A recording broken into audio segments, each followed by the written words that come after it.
avons aujourd'hui une session de formation ici à Kër Samba Kane, donc pour sensibiliser, informer et permettre aux acteurs communautaires, les bajenu gox, les relais communautaires, les agents d'état civil, les mairies, etc., de leur permettre de comprendre la problématique de l'état civil, mais également de divulguer les modules qu'on a eu à développer dans le cadre de ces 3 jours. Donc l'état civil, si je reviens par rapport à ce thème, c'est vraiment un thème d'actualité. Un thème d'actualité, pourquoi? Parce que nous avons sillonné pratiquement toutes les régions du Sénégal et pratiquement ce sont les mêmes questions qui reviennent sur l'état civil.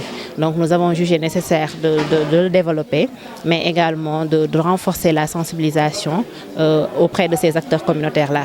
Parce que souvent, on voit que c'est par ignorance.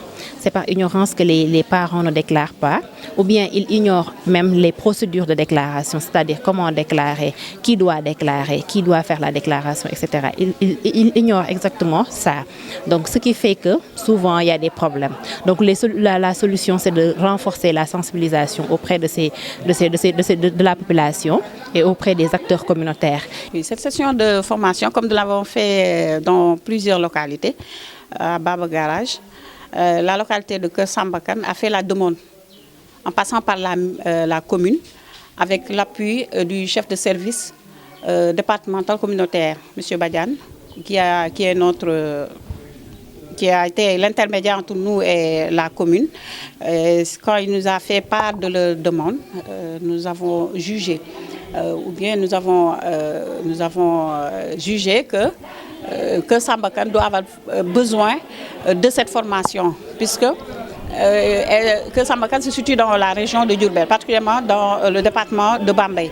Et quand on se rend compte des sondages qu'on a fait sur le plan national, la région de Diourbel a beaucoup de problèmes sur le plan juridique, sur les violences basées sur le genre, sur l'état civil aussi.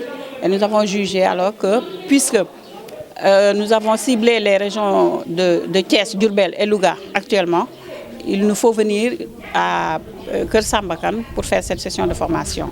Ce qu'on attend de ces acteurs-là qui sont au niveau de la salle, on attend d'eux des relais communautaires, des relais qui sont capables de vulgariser l'information.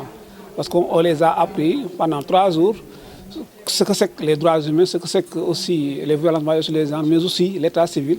Donc c'est eux qui seront les relais de l'ASIS. Moi-même je les appelle des parajuristes aussi, parce qu'ils seront portés à côté des populations pour faire la sensibilisation, mais aussi l'information, pour permettre aux populations aussi d'avoir un changement de comportement. On va voir, parce que la forte demande est là, et avec la Croix-Rouge sénégalaise et espagnole, en collaboration aussi avec la coordinatrice, nous allons voir en perspective quelles sont les communes aussi qu'on va cibler pour permettre à ces communes-là de bénéficier de ce même type de formation.